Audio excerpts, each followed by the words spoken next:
If you're concerned about what we're doing to the climate and ecosystems around the planet, and you've ever expressed those concerns to anyone, you probably know what it feels like to be seen as a Cassandra, the pessimist, the naysayer, the party pooper of Greek mythology.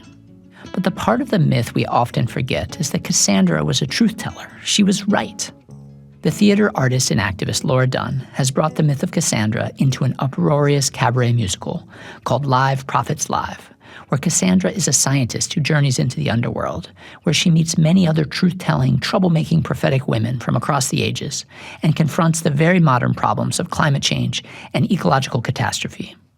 Laura Dunn is a multi-talented theater artist, a playwright, actor, musician, composer, and activist. She's also a poet and recipient of the Oregon Literary Fellowship from Literary Arts. Through her nonprofit theater company in Portland, Oregon, called the Broken Planetarium, she creates original productions that bring together professional artists and people new to theater. This kind of theater is all too rare, but it has a special ability to build community and draw more people into creativity and performance, and into a fun, campy, important discussion about how to change the world for the better. I'm John Fiege, and this is Chrysalis. You can subscribe at johnfiege.earth, where you will also find show notes and all episodes of the podcast, plus my writing, photographs, and films. I recorded this conversation in November of 2022. You can see Laura's latest productions at brokenplanetarium.org. Here is Laura Dunn.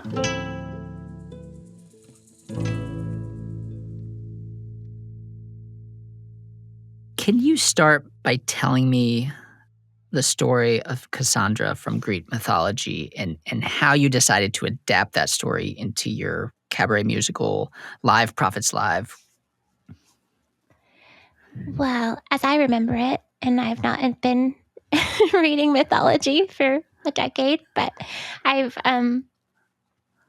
teach I used to teach storybook mythology, and it's the story of a woman who wanted the gift of foresight, and in the times that she lived in, she was a Trojan princess.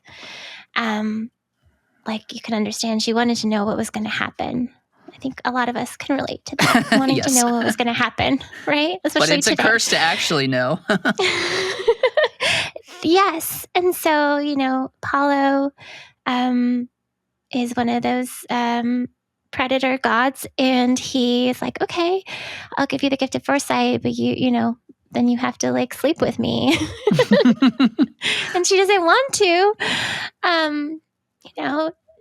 and he gives her the gift of foresight, but she won't be believed. And I think this obviously relates to the experience of that a lot of us have being female in this culture. I had no idea there was a Me Too tie-in with the Cassandra myth. Yeah, I mean, it's Me Too. It's trans women rights. I have the right to tell you who I am. They're like, no, we don't believe you, right? But then I was relating it to just the sort of dialogue nationally right now, where the people that I felt like we used to turn to believe, scientists and teachers, and even maybe at some point, maybe lawmakers. I'm not sure, but definitely scientists. And all of a sudden, scientists are not believed. So I reset her as a climate scientist, a frog scientist, which also sort of leads into this whole other group of us. And I use us to include animals that are not believed, that are not listened to, right? These frogs that are going extinct, and they're singing. And one of the things that they sing is, to each other is how to survive this. This is what you do. We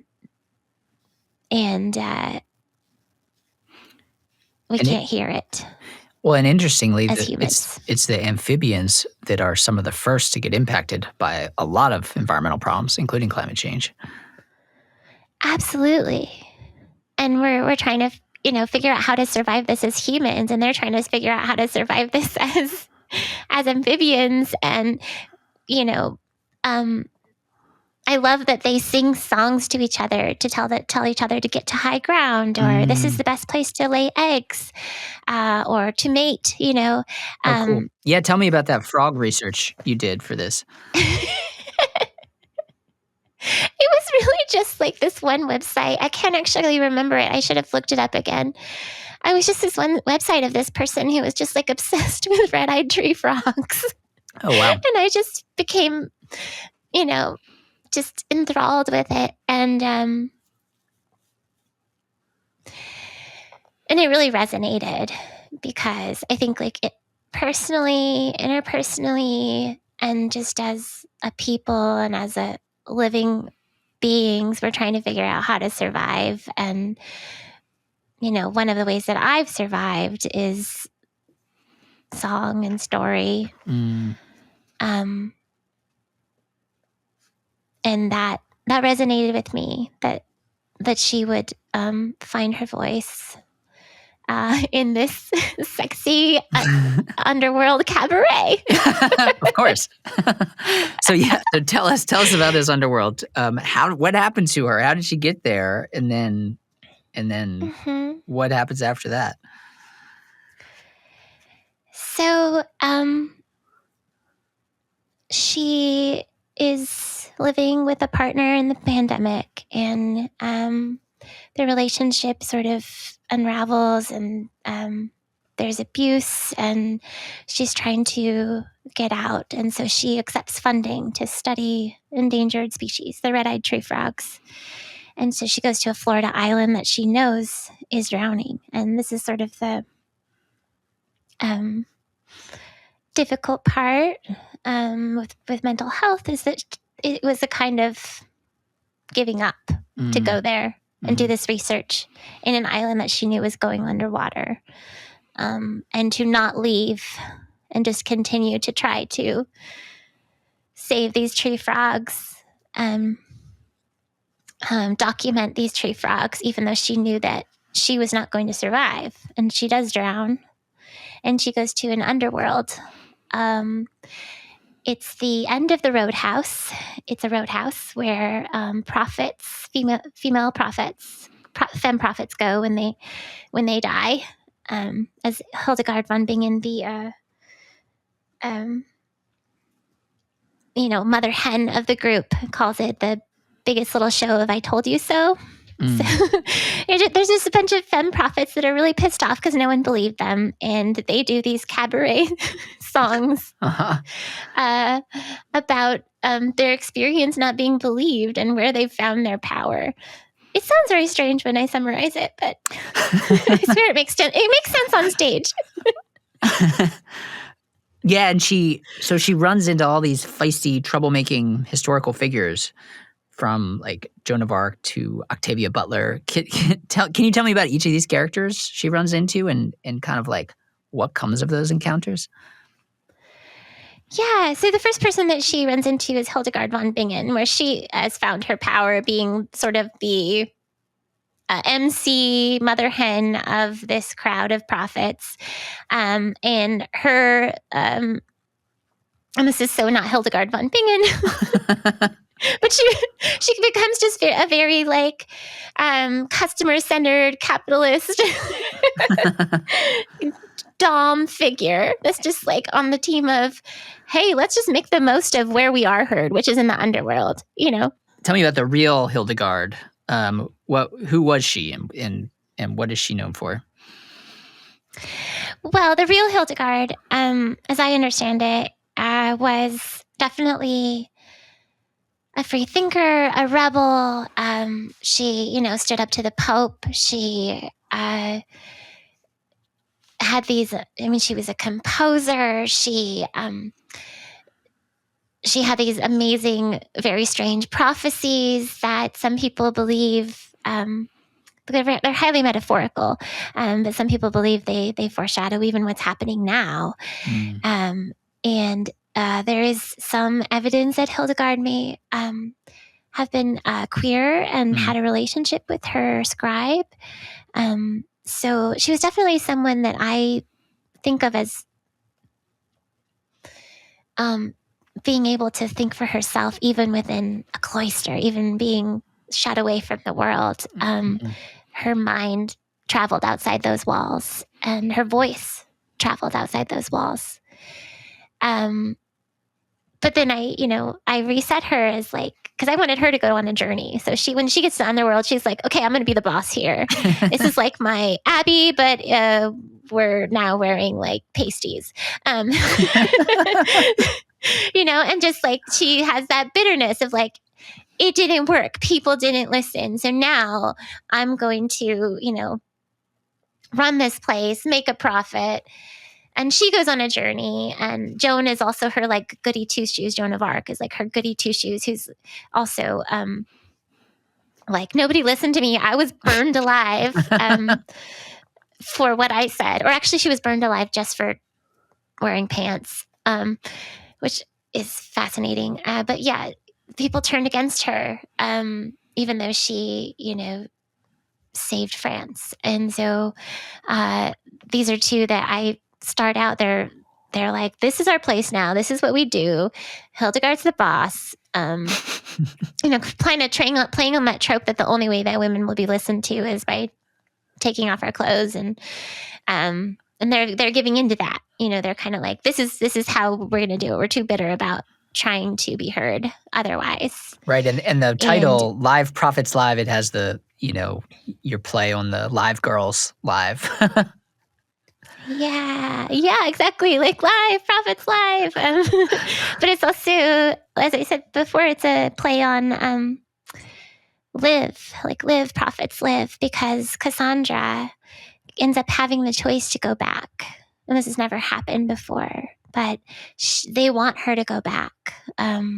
They want her to try to get her voice heard when they couldn't. And so it's this person who has been through so much and who has never been believed, has not been believed about domestic violence, has not been believed in her research on frogs and climate change. And she doesn't want to. She's like, and there are prophets there like Li Xingxiao who agree with her, who are like, yeah, that's a nightmare planet. Don't go back. And there's this dialogue of hope versus despair that's happening, among sequins and beer and and tell underworld. Tell us about Li Xingxiao. Who is that? Yeah. Oh, so Li Xingxiao is a Chinese poet in the Tang Dynasty, and she had these remarkable poems that, again, people believe predicted much of what's happened in China and globally. And she was also a beautiful love poet, and her prophecy that the Jurchens would invade and take over the Tang Dynasty came true, and her husband kind of died as a result of that, and that was the love of her life, and she was displaced and lost her community and sort of just became like a ghostly figure that wandered around lamenting loss of her love. And so the deep devastation of not being believed, that was beyond just like the personal for her, the interpersonal, the global, and she agrees with Cassandra, like, don't go back. It's not going to work. People are not going to listen to people like us. And yeah. And then you have Eunice Newton Foote, who is on the other side of that. She was a suffragette, and she was the first person to discover, I guess you would call her an amateur scientist, but she did publish, but they call her an amateur scientist. I think she was professional. But she discovered that putting carbon in the sky causes climate change. And she did this in like the 19th century.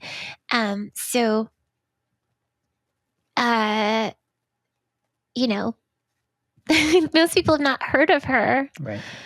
And had we listened to her at the time, maybe we would have had a different world. But she still becomes the champion of like, Cassandra, go back. It's not too late.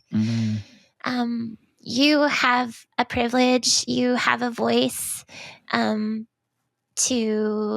make sure that others get heard. Indigenous stewards of our land, like not just your voice, but you create a platform so everyone can be heard. That's her kind of rallying cry.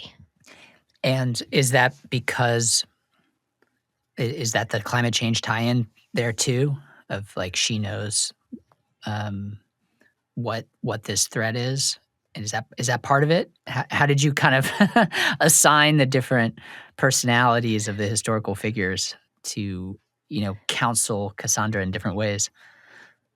I don't know. When I started writing the characters, I didn't have a plan, but it's just sort of what developed through the interactions on the stage, and Eunice became I don't want to say a mother figure, because I think a mother figure can be problematic for a lot of people, but a comfort figure, because she made Cassandra feel that what happened to her in her relationship, the abuse that she experienced, that it mattered.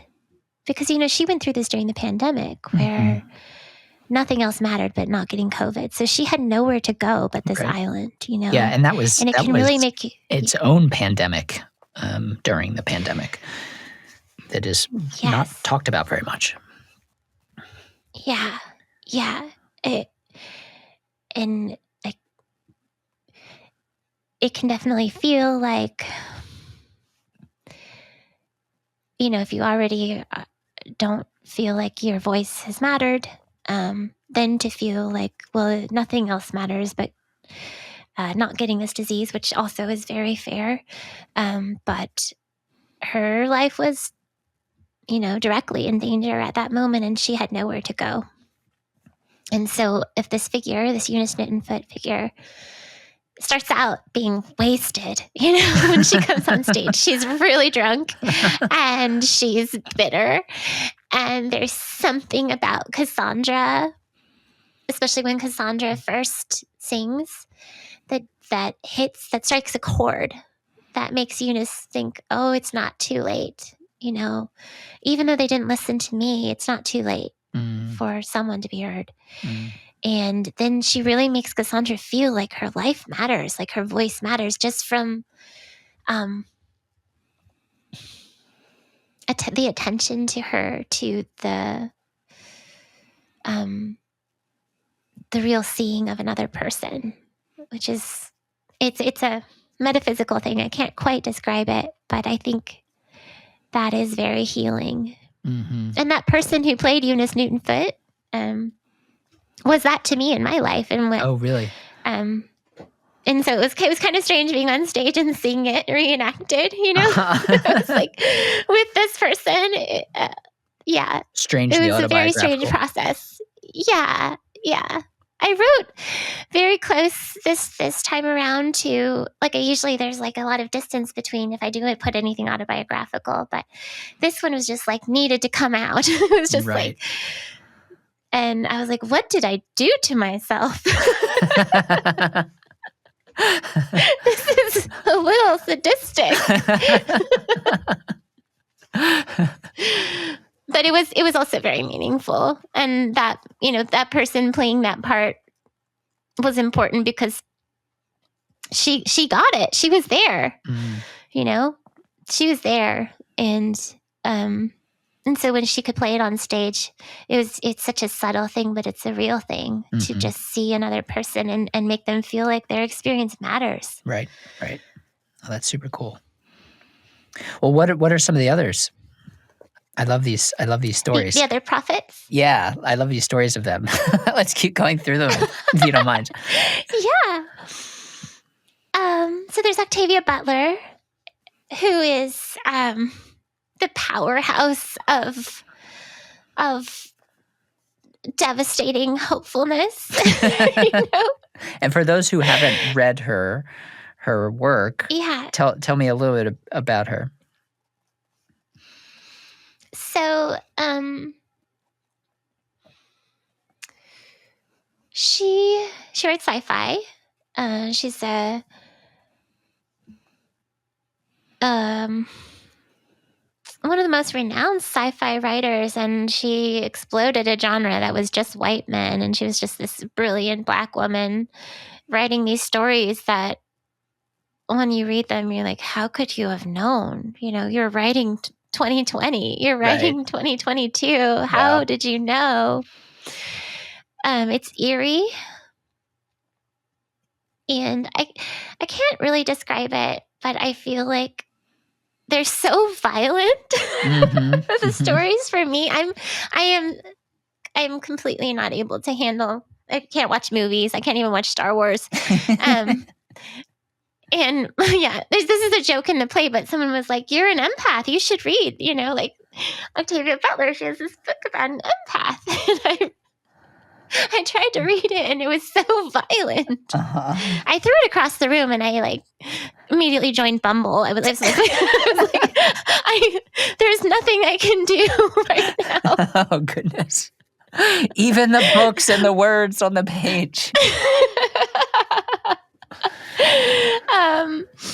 But yeah, so I've mainly read her short stories. But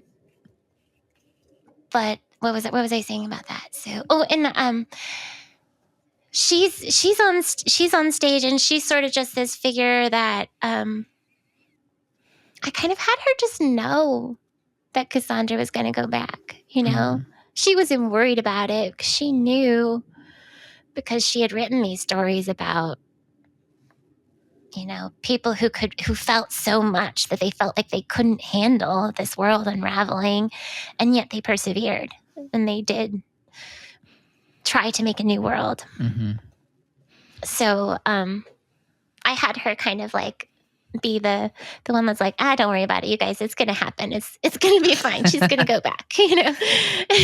That's so interesting, having all these prophets together who had real life prophecies of some form, and then they're trying to prophesize about Cassandra.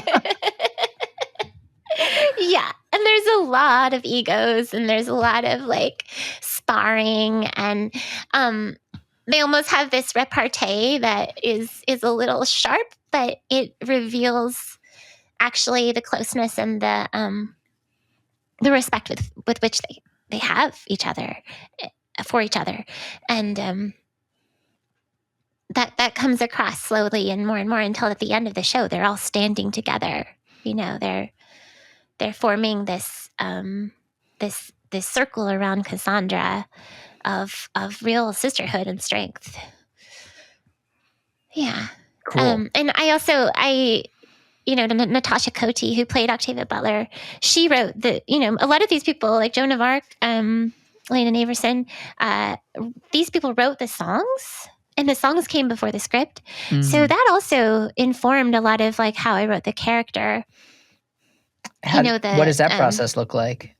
Do you work with them to write the songs, or do you give them kind of a situation and send them off to write the songs, or how does that work? I was just pick a prophet who inspires you, and so we had people from the community write a song if they wanted to, and so there was even people who weren't in the show. Jack maybe wrote a song for Hildegard von Bingen, and then I collect the songs, and I sort of use them as a scaffolding to write the script. And I also wrote some songs. I also tend to my new process with writing the funny songs, because no one ever wants to write the funny songs. I'm like, guys, always heartache. Be earnest. I just did it. I just wrote an earnest song for this show because I was like, you know what? It's my turn too. But so for writing the funny songs, I usually will just drink a bottle of wine with the music director and just go crazy with it. It's after my kids are asleep, so she's using my kids' little Casio keyboard. Oh, wow. Just put on really low, and we just make each other laugh, writing a silly silly song. Like that was if you had listened, or listen is what it's called. But it's like a song about what the world would have been like if you'd listened to us. Yeah. That's really funny. Well, one thing I was thinking about is how we use the term Cassandra as this shorthand now in our culture for someone who's always pessimistic and worried that bad things are going to happen. And we're always like, ugh, don't be a Cassandra. But the part of the myth that seems often forgotten is that she was right. And everyone should have listened to her. Yeah. And I love how your adaptation invites us to revise our understanding even of the original myth as well. What do these two Cassandras share in that sense of like this, being right in the midst of being dismissed? Well, I think that whole attitude toward Cassandra as a mythological figure that our culture has is rooted in our misogyny, Right. And that age-old practice of not believing Right. femmes. Right. And so Cassandra predicted everything that happened, and that she had a lot at stake personally with this. I mean, her family was murdered, and her sisters and her were taken as sex slaves. Her city was burned down, Troy. And then when she was taken as the King Agamemnon's sex slave, she was taken to his home, where she was immediately murdered by his wife Clytemnestra, which she called. And she said that was going to happen, and nobody was believing her. And that feels very resonant with domestic violence. These women are saying, like, he's going to kill me. And they're like, Right. well, we can't do anything until he does. Right. You know? Right. Which is those crazy. kinds of things. It's absolutely insane. When we think about this myth, and we're like, well, this is insane. Of course they should believe her. But then we're sitting here living in a world where we're not believing. Right. We're not believing women still, even with Me Too, Yeah, and then something happens, and everyone's like, well, why didn't you do something? How could this have happened? Why did I, because there was no way out. Especially with domestic violence, it demands a community. It demands people, being that family maybe that survivor doesn't have. Not everyone can just go to a family member's house. A lot of this is intergenerational. And so I'm just, in terms of domestic violence, but this is also, just the experience of being a femme person in this world. And if we can change this myth to being like, we believe Cassandra.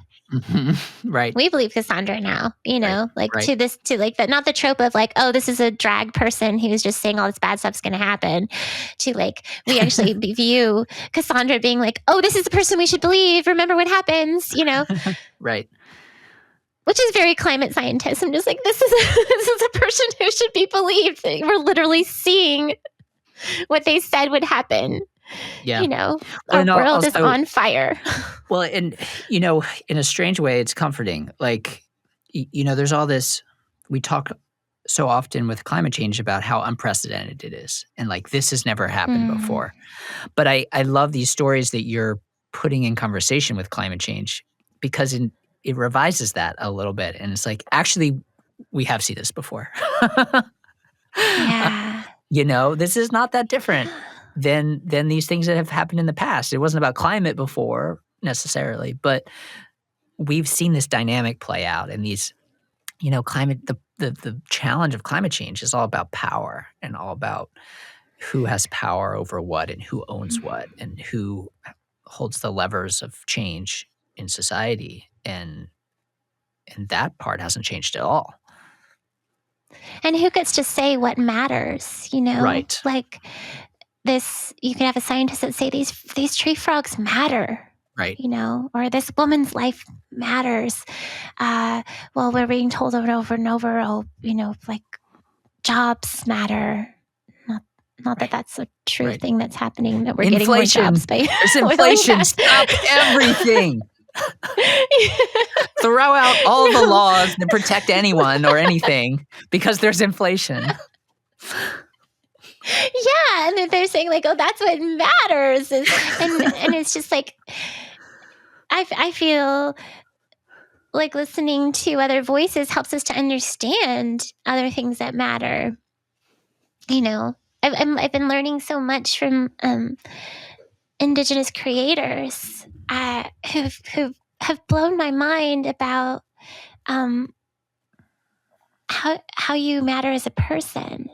Like, it doesn't have to be like what you do or what value you add to society. Like, you just matter because you're here, just like there's when you discover other voices, especially of communities that have not been listened to historically and who have managed our environment much better than white settlers.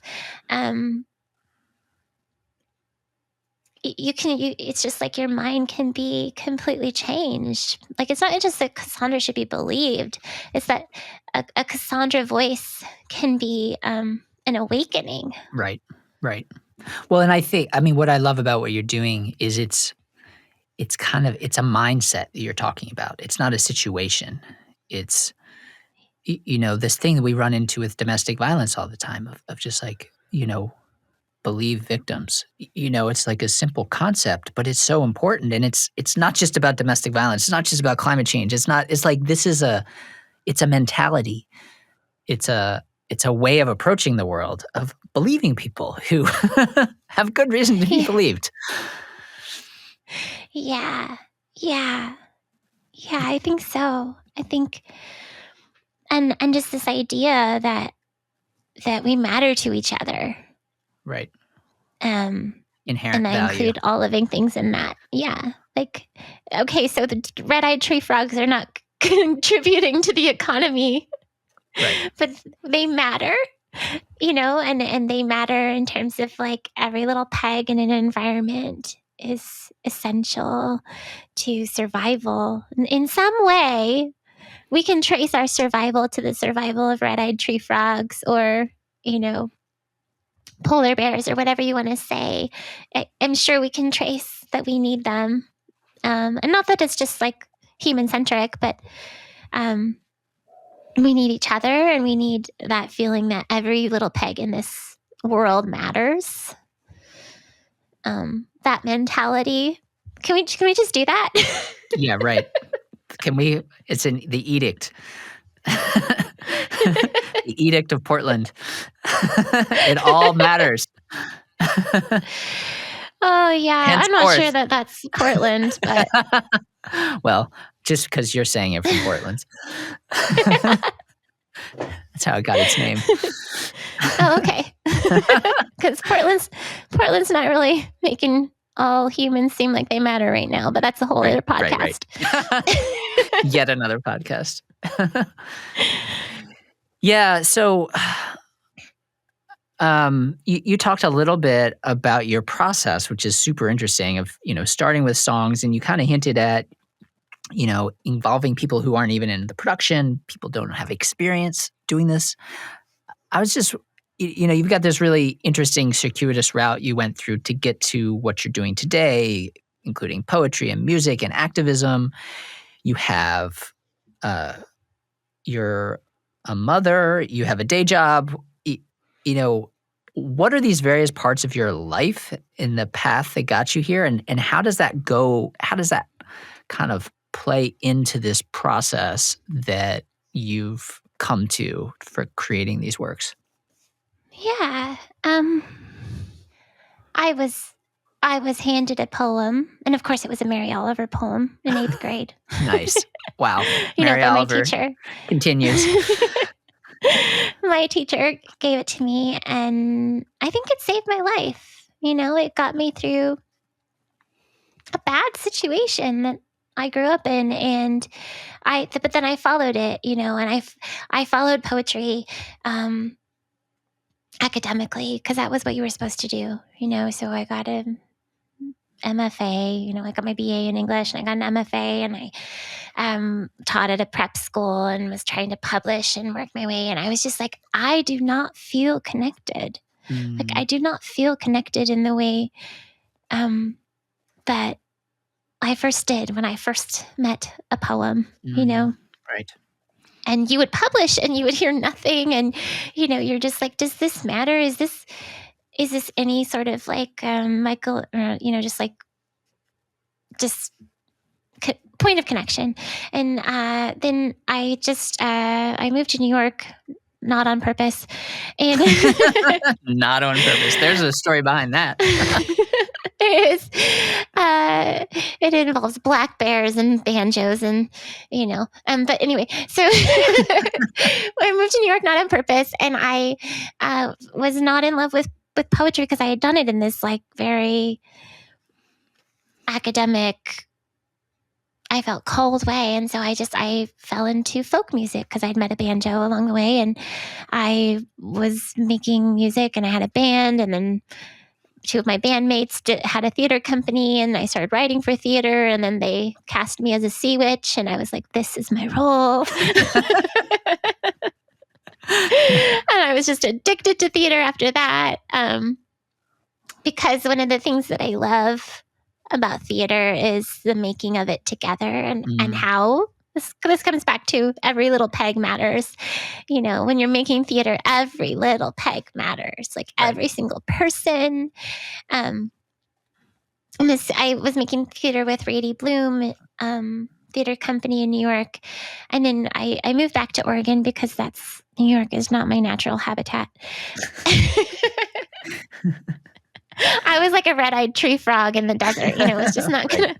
It's not gonna survive that. But yeah, I want people to smile at me on the street.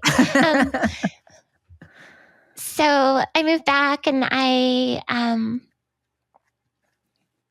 that's when it kind of just like crystallized in me that,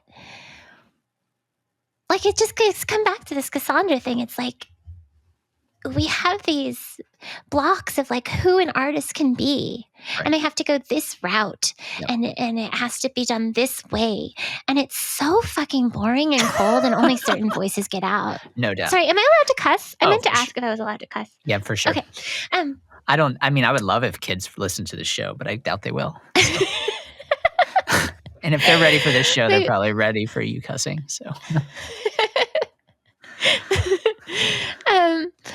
So I had written a play, and my friends here that were in bands or were like engineers. They were like, "Let's put it on." And I was like, "Okay," And so we did my first play, which was The Snow Queen, which also was about climate change, and we like almost no one was an actor in the play, and I'm still not an actor. None of us had any experience, and we were just like stage managing, and we'd never done that before, and people who had never, and it was amazing because I felt we made theater that was so different, and we were able to take such risks because we didn't even know we were taking risks. We were just doing what inspired us, and people really responded to it. The audiences responded to it, and our audiences have gotten bigger and bigger. And I've always held on to never being a gatekeeper. Yeah. Not only for us, not only for the people who are excluded, but also because it makes better art when you have new voices. Yep. Well, and I think that travels so far beyond theater, like to, the arts, sports, even. So many parts of our society have been so professionalized. And as you said, if you want to do this thing, you have to go get this degree and you have to follow this path. And there's some truth to that because, you do have to make a living somehow. But the problem with that, of course, is like music has become professionalized, theater has become professionalized, art has become professionalized, and these are things that used to be like the cultural glue of humans, where that everybody would participate in, everybody would dance, everybody would sing. Yeah. Theater was on a community scale. Like your friends were in it, you might be in it, and it didn't have to be Yeah. like the way you got food or paid your rent necessarily. Yeah. And Yeah. our society's become so professionalized and so specialized for many different reasons, but we've lost something. And then we become obsessed with celebrities in that world too, because it's only the celebrities who get to play, and everybody else is Right. supposed to watch and buy. Yeah. And I know that,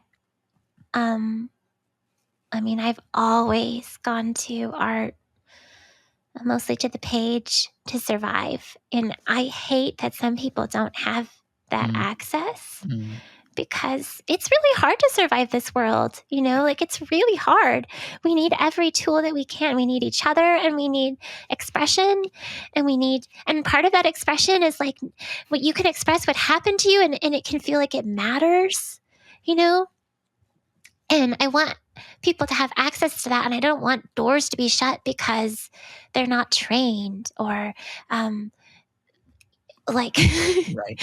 it is a pillar of white supremacy that you have to like earn your place to be called an artist by a certain amount of productions or publications or whatever. And it's like, no, everyone should have access to that, and everyone has something to express that matters. And I'm getting very like Pollyanna about this, but I really feel that way. And I as I became a mother and then a single mother, I was not able to be the sort of mother hen, I guess you would call it, of the productions, like making sure that this atmosphere continued. And I saw our productions get more and more professionalized. There was even a time where like someone was like taken off a song because they couldn't hit the exact notes. And I was like, no. I was like, I want people to I don't want like there to be like good art and bad art. I want there to be like just our messy expression. And I want people who've never music directed and have only just play guitar. I want them to be able to music direct if they want to, and get to have that experience and do it in their way. I want people who've never acted to have that chance to find that in themselves. And honestly, our audience has never been able to guess who are the trained actors and who are the Really? the new actors. Like, Oh, that's never. awesome. Like, That's super cool. yeah, because it's amazing what can come out of people when they're believed, And then it's just You also realize that we're missing part of the human experience by not participating in those things. yeah. And that connection that forms through making art together. And I don't know. It's just everywhere. I go to karaoke and it's like people are making the stink face about people who are singing, and I'm like, oh my god, they've got the passion. Like, why? Like, karaoke should be at least the place where everyone can sing. This is definitely not about vocal quality here. It's not why we're here. Right? Well, can you talk more about kind of the experience of the show from the perspective of the audience? Like, what is it like to go to one of these shows? What's the kind of vibe, and who's there, and what is that experience? Mm-hmm. Well, one of the things I'm really proud of is that I feel like our shows are not. Sometimes, often when I go to theater, I feel like my stomach can't growl and I can't like fidget, and I have to like listen and be quiet and just receive, like just that passive art experience. And one thing I like about our shows is that, like this show, the audience we were like, you are a character in this show. You are the rowdy underworld bar crowd, and I've noticed this at our shows. There's a lot of rowdiness in the audience in a way that's like part of the show. Like we did this Little Mermaid show where only the audience could hear her. Mm. Oh gosh, that's a big theme in my work, isn't it? And like she would say, "Can you hear me?" And the audience would be like, "Yeah, girl." And I was not expecting that, but I was so proud of that the audience was so a part of the show, and not in a like forced participatory theater kind of way, but like in a they really make people feel they were right there with her, and they were like, "Yeah, girl, we can hear you," Wow. Yeah, and you don't get that with Netflix. No, you don't. Yeah, I'm not and I feel like our crowd is as we do shows at the Clinton Street Theater, which is where it's usually a movie theater, but they're amazing, and it's the longest running Rocky Horror and the Cabaret, and it's kind of just got that underworld roadhouse vibe. Uh-huh. And our audience is drinking beer while they're watching the show, and it's comfortable for people like me, at least, like who are not good at like sitting still and just passively receiving art. Like I think it's more like what I would want to see, and we have like a younger crowd coming in than usual Portland theater, and I think that's because it kind of can feel more like our shows can feel like more like a rock show or like a comedy show, a concert that tells a story kind of thing. And Portland, of course, is a very progressive place, and particularly known for strong environmental values. So in that context, what do you see as the importance of a show like this, where I would expect everybody to, by and large, be on board with you in terms of kind of the issues and politics of the show, but thinking about, you're bringing cabaret and climate change together, but like what does that do that's different than what your audience is getting elsewhere, or how does it change them? What's the experience like? I think it relates back to more what we were talking about before, that this is more than climate change. It's more than domestic violence. It's this reaching towards each other that I'm hoping that they'll come away from it with. Especially, this was our first show after the pandemic. Where it can feel so many people felt so isolated and so divided from each other, and it was just a question of like, how do we make each other feel like we matter? How do we make the world feel like it matters? Because we can say we should do something about climate change, but what is the action? Right. What is the approach that actually makes that possible, right? Because you have with domestic violence as an example, you can say like, you should leave, but what is the action that makes that possible? Right. That's my metaphor for that. Yeah, and definitely can't leave the earth. Can't leave the earth. I tell my kids, because they want to be astronauts, and I'm like, can you come home to Earth? And they're like, no, you should come to us. And I was like, I'm never leaving this planet. I love this planet. This is my home. You're going to have to come back to me. You're going to have to come back to Mama and Mama Earth, okay? Mountains on Earth are so much cooler than mountains on Mars. Right? They have animals and plants. This place is great. Let's just fix it up. This is a fixer-upper. Let's not move. Yeah, exactly. Yeah, that's a whole other thing. Oh, with billionaires in space. With the billionaires, yeah. Oh, don't get me started on billionaires. Or anyone. Well, can you tell me a bit about your theater company, the Broken Planetarium? that's the company that put on this show. And tell me a little bit about the origin of this particular company, how you started it and why, and like what are the, like, a show like this, how long would it play, and what else plays during the year? Yeah. So the Broken Planetarium, I had this like shack outside of my old house, and I was like, what am I going to do with this?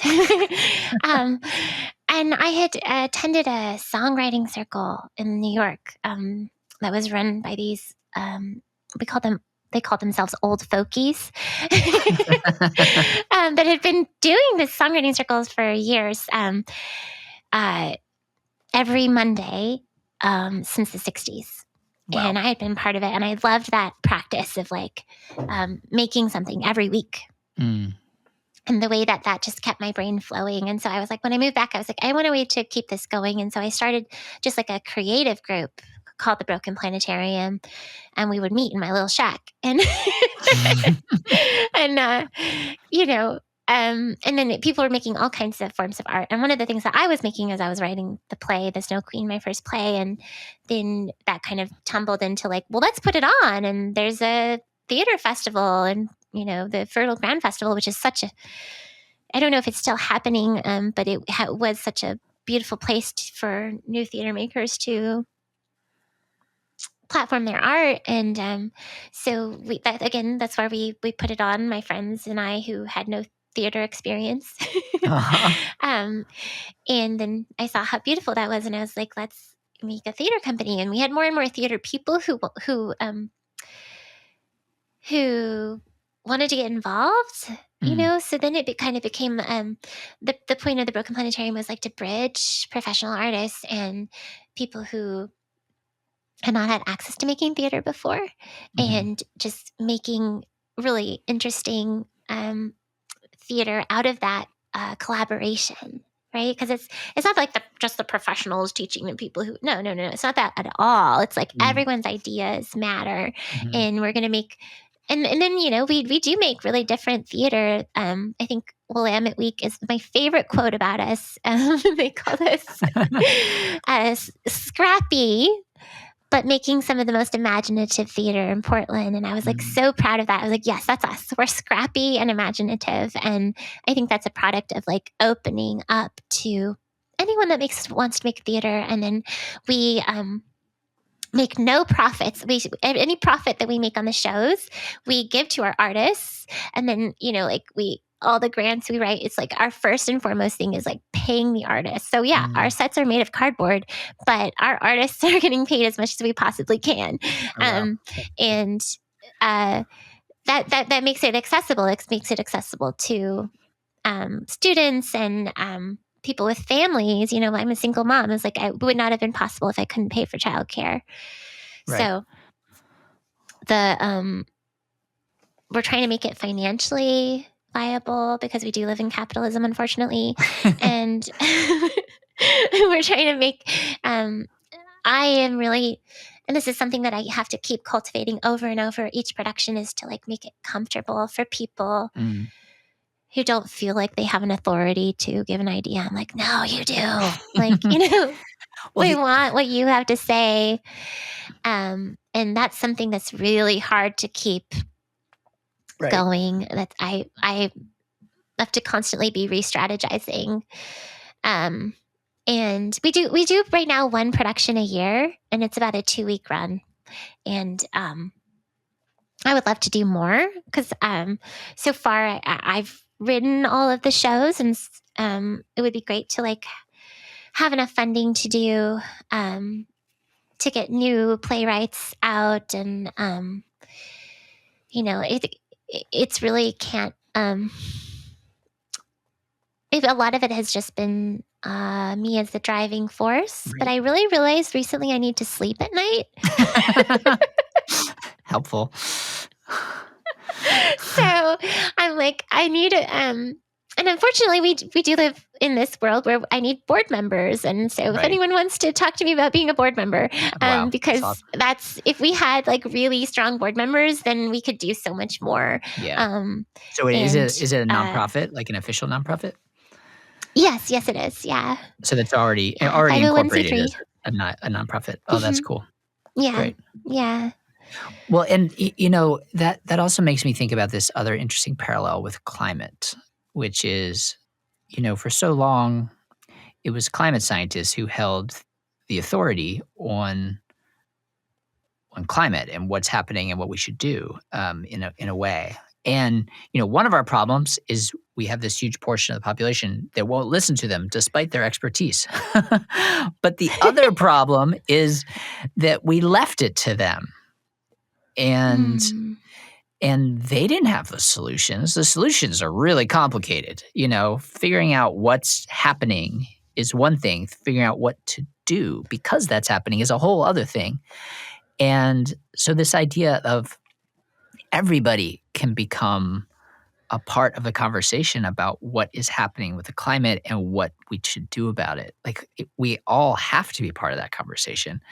And I don't know, I feel like it plays into this thing you've touched on around not being so dependent on professional theater artists and and this system of gatekeepers and certification and all that. It's just like one of the problems with the climate is we're leaving it to the people who are in charge to solve it, and it's not being solved. And what do we do? And it's hard for us to all get together and do something. But that's part of the challenge, how do we all get together and do something? Yeah, that's a really good connection. I've been a climate activist for a long time, and it can be really despairing. The inertia and leadership, even in Portland, Yeah. We have oil trains going through Portland and through the Columbia River Gorge. Right. We don't even know how many times a day because they don't have to tell us. It's like it's really can be really frustrating. But one of the things that I've held on to and makes it possible for me to not despair for my children is that, and I've seen it in my theater company, humans are intensely creative. Yes. I was like, we find a way to survive, and we are so imaginative. We will find a way, right? And I think that what you brought up is like, we need all of those voices. Yes. Because we need all of those brains working on it. Environmental activism is so often devoid of humor. And it seems like you're doing a lot to rectify that shortcoming. So, what's the importance of laughing and of comedy to you, and more broadly to our engagement with ecological crisis? Well, I think being funny was my survival mechanism throughout my life. I got out of a lot of bad situations and stuff by being funny. And then it's really the thing that I most value about myself. Wow. Is being funny. It's just like I feel like it helps me look at these really hard things. And it's not funny if it's not the truth, right? Right. So I can look at the truth, but it's when it has humor, it's almost like it's like the spoonful of sugar helps the medicine go down. Right. It's like I can feel it and digest it, and get through it. And you have a group of people in the audience who are laughing together, and that's like an automatic togetherness. When you're a group of hundreds of people laughing, it's like, oh my God, we're in this together, in the theater, which I would like to metaphorically bring out to the rest of the world. There are a lot of people crying together too, but we do it secretly in our masks. There are a lot of people crying at the end of the show. I was like, oh my God, I'm so sorry. But I think humor is a way to get through it, and we gotta have fun. Right. I remember in college in the activism, I was like, we are not having enough fun. Like we are so serious right now. And we are fighting amongst ourselves about like silly stuff, power stuff. Right. And I was like, I'm in college. I should be having fun with this, you know? Like, so I really do think that needs to be a part of it. And like in these movements to feel really connected to the people around you and to remember that the weight of the world on our shoulders, you know, is a drag. It's a drag. So, oh my God, I lost my earpod. So yeah, like let's party with the world on our shoulders, you know? Let's dance. Well, if you can't shake your shoulders, shake your booty. You can shake something. And I've read you say something around how art can help make climate change matter to people. What does that look like? I think that it helps make it, oh gosh, what's the word? Like when you're seeing it on stage, they've done studies about how the audience's heartbeat gets in sync, right? Oh, wow. And it's one of the only art forms. I think it's actually the only art form that happens. And that's one of the reasons I'm so in love with it. Yeah. And so you're going through this experience together. Well, usually we are going through experiences very, very separate. And we're going through it together. And it's right there in front of us. And it is shiny and funny and sexy and but it gets you thinking, right? I think story connects us the most. That's, I think, how we get our information in a way that is most deeply digested. Maybe our ancestors, that's how we told each other how to survive, is through stories about people who did. And we need the climate scientists. We need the facts. We need the strategies. We need all that. But we also need the story that helps us to truly understand it in our hearts, beyond the brainstem. You know, like beyond the frontal lobe, deep down and to the whatever. Aren't there like brain cells in our stomachs or something? Like get it all the way down. Well, thank you so much, and thanks for joining me today. This has been awesome. Yeah, thank you, John. Thank you so much for listening to the Chrysalis podcast. Please subscribe at johnfiege.earth, where you can also find show notes and all episodes of the podcast, plus my writing, photographs, and films. I want to send a very special thank you to all of our paid subscribers. Your membership allows us to grow, flourish, and remain free and ad-free for everyone. Your belief in the work that we're doing and your generous support mean the world to me and the podcast team. Thank you.